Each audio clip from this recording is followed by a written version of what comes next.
Learning English, a daily 30-minute program from the Voice of America. I'm Ashley Thompson. And I'm Dan Novak. This program is designed for English learners, so we speak a little slower and we use words and phrases especially written for people learning English. On today's program, Katie Weaver and Andrew Smith tell us why a newly opened Hindu temple in India is facing criticism. Later, Dan Novak and Gina Bennett present this week's education report. Finally, John Russell has today's lesson of the day. But first, Indian Prime Minister Narendra Modi has opened part of a hotly disputed Hindu holy building in the northern city of Ayodhya. The temple stands at the former site of a 16th century Islamic holy building that Hindu mobs tore down 30 years ago. Modi's Bharatiya Janata Party and other Hindu nationalist groups say the opening of the Lord Ram Temple is central to their goal of reclaiming Hindu pride after centuries of suppression. Modi and his supporters hope the move will help the Prime Minister win a record third straight term in elections expected this spring. But critics accuse Modi of opening the temple too early, as much of the structure remains unbuilt. Opponents say the partial opening was a political act to gain voter support. And experts say the government-led opening ceremony marks a critical moment in India's history. They argue it demonstrates the weakening line between religion and state under Modi's leadership. India's founders considered the separation of religion and government to be a critical policy for national unity. On Monday, the Prime Minister, dressed in traditional clothing, led the ceremony as Hindu clergy chanted hymns inside the temple.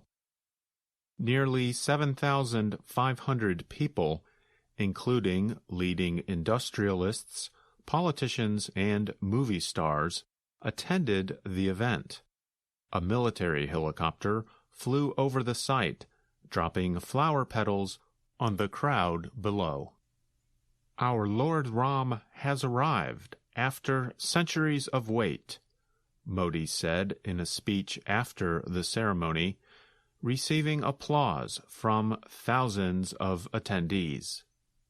He said the temple was built after countless sacrifices and is a testament to a rising India, breaking the shackles of slave mentality.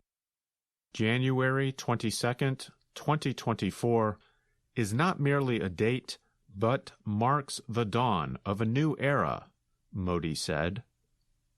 Modi's government turned the event into a national celebration by organizing live screenings across the country and closing offices for half a day.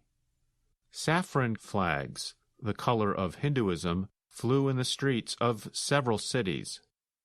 Government party workers had gone house to house in those cities to present religious papers to residents. Television news channels ran non-stop coverage of the event. Some movie theaters broadcast it live with complimentary popcorn. Many states declared the day a public holiday. In a rare step, stock and money markets were closed for the day. Modi has been the face of a new mix of religion and politics in India. Ahead of the temple opening, he set the tone by visiting numerous Ram temples over 11 days as part of a Hindu ritual. Hindus from across the country arrived to celebrate the opening. Groups of them danced to religious songs played from speakers along roads covered with flowers.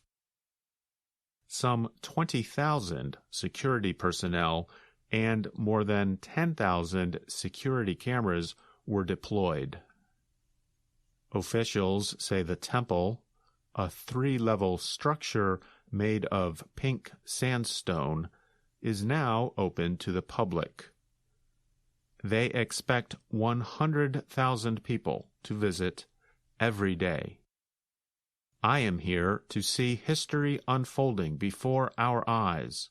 For centuries, the story of Lord Ram has resonated in the hearts of millions, said Harish Joshi, who arrived in the city from Uttarakhand state 4 days before the ceremony. But not all are celebrating. 4 important Hindu religious leaders refused to attend. They said opening an unfinished temple violates Hindu scripture.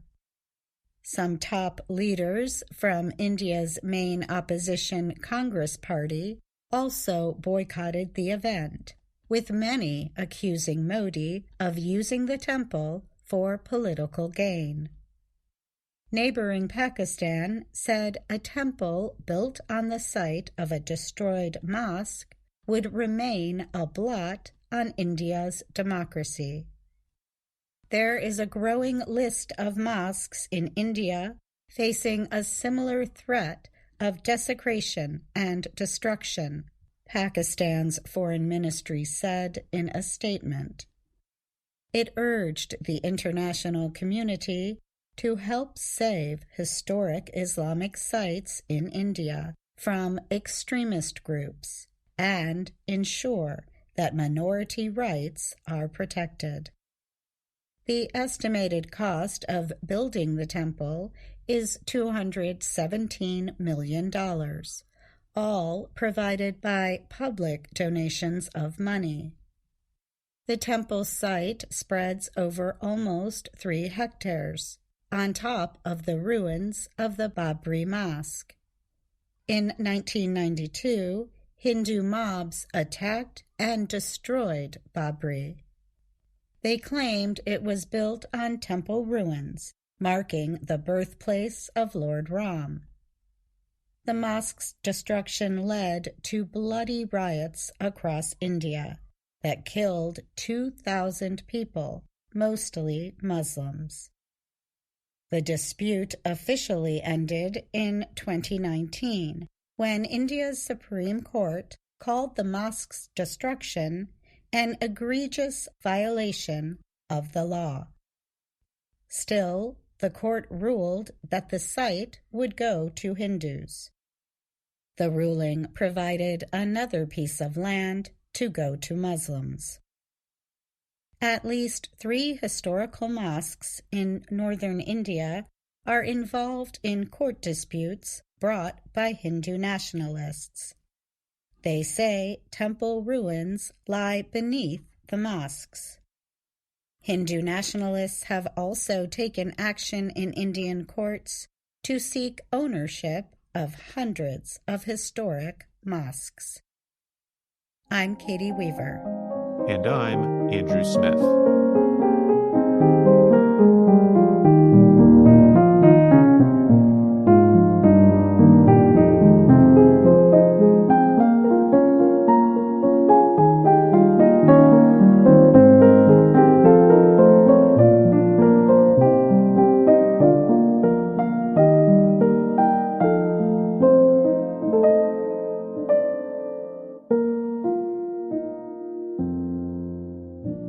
It has become easy for students to find and copy published material. But copying another person's writing without giving them credit can get students and other scholars into big trouble. Copying another person's writing without crediting them is called plagiarism. Recently, the leader of Harvard University stepped down over problems related to the use of other people's work in her writing. American copyright law protects original works of authorship, including books, movies, music, images, and artworks. The protection extends to computer software and the design of buildings and structures. The owner can sell a copyright or permit others to use it because it is property and property ownership is protected by law in the U.S. The idea is that copyright helps society. If people can gain from their own creations, called their intellectual property, then more people will want to create original works. The law, however, permits the unlicensed use of copyrighted works under what is called fair use. Fair use can include criticism, comment, news reporting, education, and research. However, there are some limitations. In education, students can include small parts of copyrighted work in their writing and research. But they must provide credit to the original creators through a citation which gives details about the source. Many universities, including Harvard University, even urge students to give credit to sources of ideas when they come from discussions with professors or other students. Harvard even warns students about copying themselves. That is, they cannot hand in the same work for more than one class without the permission of their instructors. A failure to do so is considered plagiarizing. Just as it is easy to copy, it is also easy for professors to know if a student has plagiarized. First, there are computer programs and artificial intelligence, or AI, tools that compare students' papers to large databases of published writing. The programs can identify whether students have copied published writing. Second, if English is not a student's first language, a professor might recognize a change in wording and writing style. This could bring more attention to the student's paper. Plagiarism is punished in different ways. Professors could simply warn a student not to do it again, lower their grade, or they might fail the student in that class. In more extreme cases, a student may be temporarily banned or expelled from school. There are free tools to make citations easier for students and to avoid plagiarism. Zotero is a free open-source program that helps organize all the research a student may use. For example, it can automatically create citations and combine them into a list. The Purdue Online Writing Lab, or Purdue OWL for short, is another free resource. Many universities also have writing centers where students can learn the citation rules. And another way for students to learn how to avoid plagiarism is to read published papers and pay careful attention to how information is presented. Students should observe when and how citations are used. This can help them learn the rules of citations. In educational or academic writing, it is better to cite too much than too little.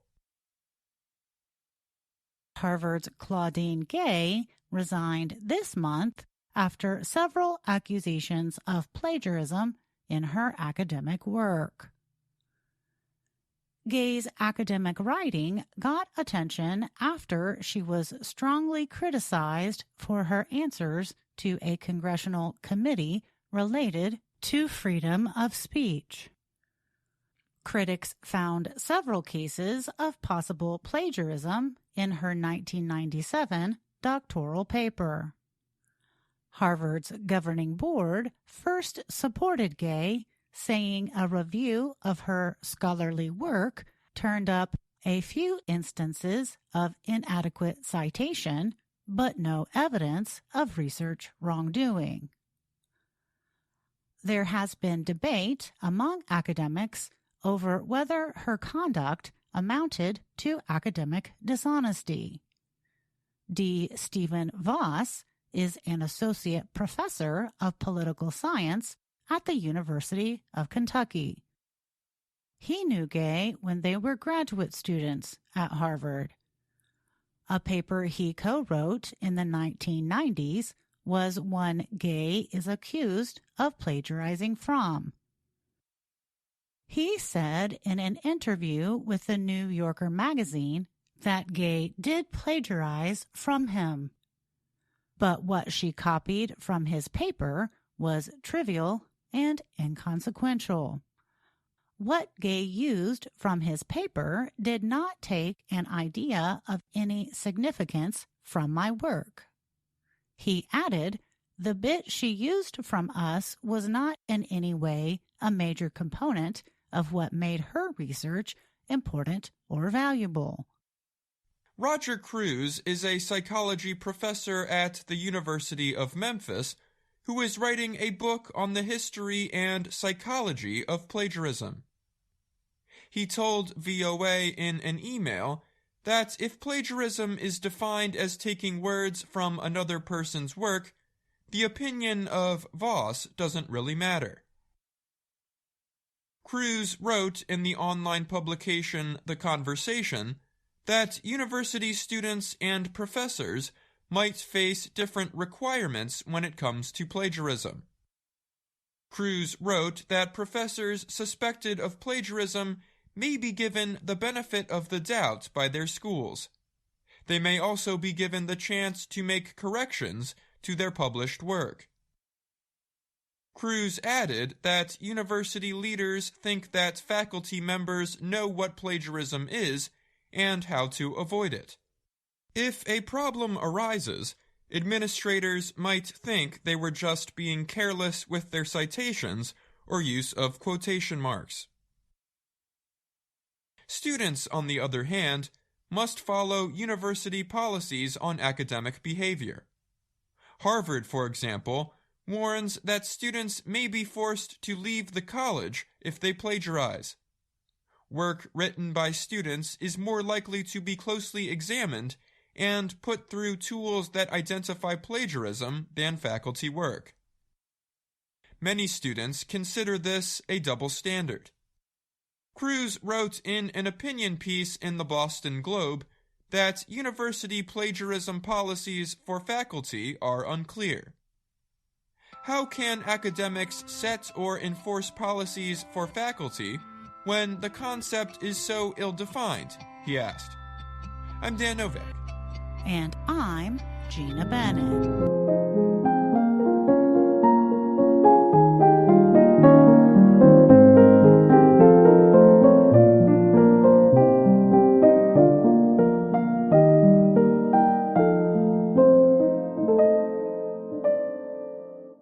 Dan Novak is here now to talk more about this week's education report.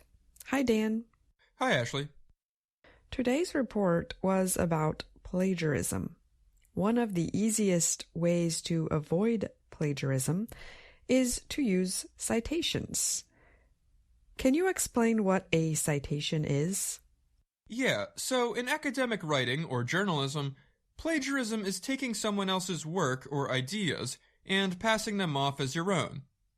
The way not to do that is to cite or credit the source where you got the information from. So if you listen to my story, I gave credit to multiple sources where I received information to write the story. I gave credit to the New Yorker magazine, I gave credit to Robert Cruz, I gave credit to the Conversation website. But if I didn't, I would be plagiarizing because I would be passing off the ideas as my own. In academic writing, which has different style rules, each piece of information taken from somewhere else must be cited and listed with the name of the author and the name of the article or book. Every source is then listed at the end in what is called a bibliography. There has been a lot of attention on what Claudine Gray was accused of at Harvard. Can you fill us in? Right, so Gay was accused of multiple instances of plagiarism in her academic work before she became the president of Harvard. She has mostly been accused of copying technical definitions and terminology from other scholars without giving credit. D. Stephen Voss was someone she allegedly plagiarized from. He had an interesting take on the matter. What was that? Yeah, Voss said that while Gay, as he said, technically plagiarized from him, what she took was unimportant. I should say that he does not support what she did, but Voss did say she has been overly criticized for her actions. But it's likely that her actions would have gotten her in trouble if she were a student. So it's a complicated situation. How plagiarism and academic dishonesty is defined going forward may need to change or be made more clear, because there aren't actually clear standards, especially when it comes to faculty. Well, thanks again for today's report, and thanks for answering my questions, Dan. You're welcome.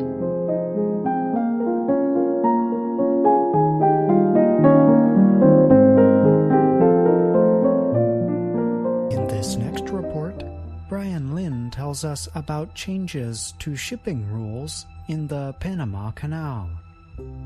We learn that reduced water levels have caused officials to take steps to limit ship crossings. Pay careful attention to the word tolls. We will talk more about it after the report. Officials have ordered restrictions on shipping traffic in the Panama Canal because of reduced water levels. The latest restrictions limit ship crossings through the canal by 36%. The Panama Canal is one of the world's busiest waterways, linking the Pacific and Atlantic Oceans. Canal officials have estimated reduced water levels could cost them between $500 million and $700 million in 2024, the Associated Press reports. The losses are linked to tolls shipping companies must pay to pass through the Panama Canal. The Central American nation is experiencing drought or extremely dry weather. The climate condition can slow traffic and reduce safety in the 80-kilometer canal. Panama Canal Administrator Ricarte Vasquez said the new restrictions reduce daily ship crossings to 24. The latest cut followed additional reductions last year. There were 38 crossings a day in normal times last year. Vasquez told the AP it's vital that the country sends a message that we're going to take this on and find a solution to this water problem.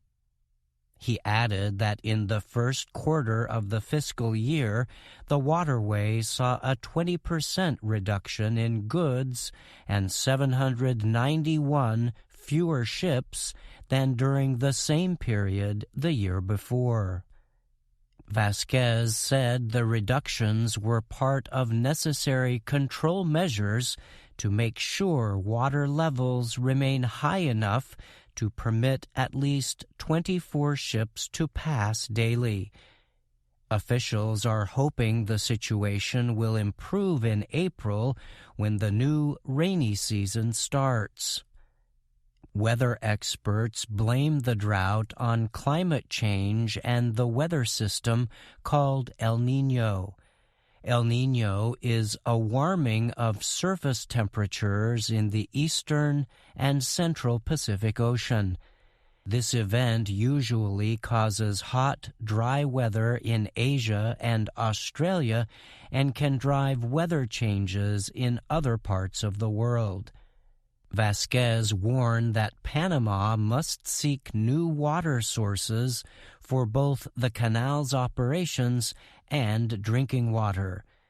The same lakes that fill the canal also produce water for more than half of the country's 4 million people. The water problem is a national problem, not just of the canal, Vasquez said. We have to address this issue across the entire country. However, Vasquez told Reuters news agency he expects the waterway to meet its latest earnings targets, in part because of recent increases in tolls. I'm Brian Lynn. Before the report, we asked you to pay careful attention to the word tolls. Can you remember when you heard it? You heard the term used in relation to payments that shipping companies must make. Let's listen again. Canal officials have estimated reduced water levels could cost them between $500 million and $700 million in 2024, the Associated Press reports. The losses are linked to tolls shipping companies must pay to pass through the Panama Canal. The word tolls is a plural noun. The singular form is toll. Let's take some time to work on the pronunciation of both forms. Let's take the consonant sound L. This is a voiced consonant sound, meaning that you should feel your vocal cords move when you say the sound. Repeat after me. L. L.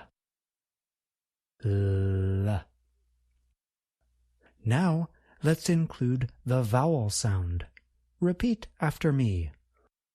Ol. Ol. Ol. Now let's include the first consonant sound.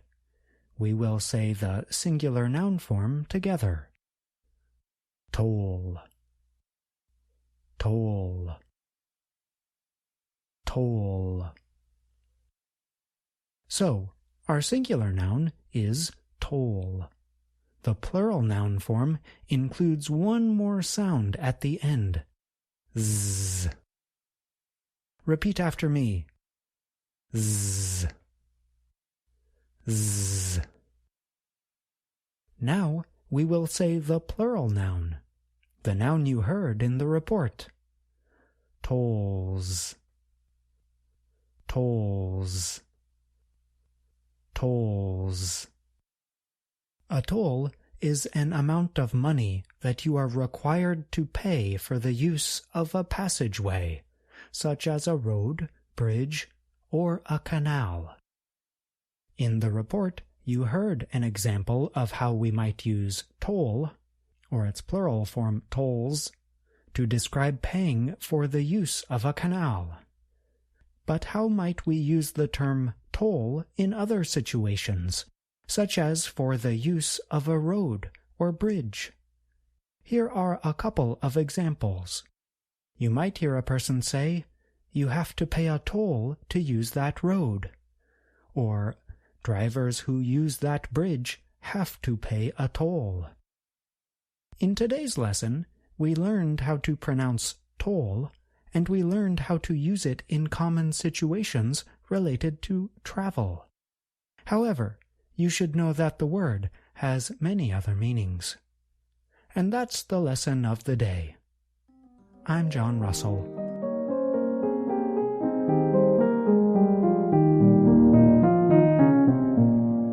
And that's our program for today. Join us again tomorrow to keep learning English through stories from around the world. I'm Ashley Thompson. And I'm Dan Novak.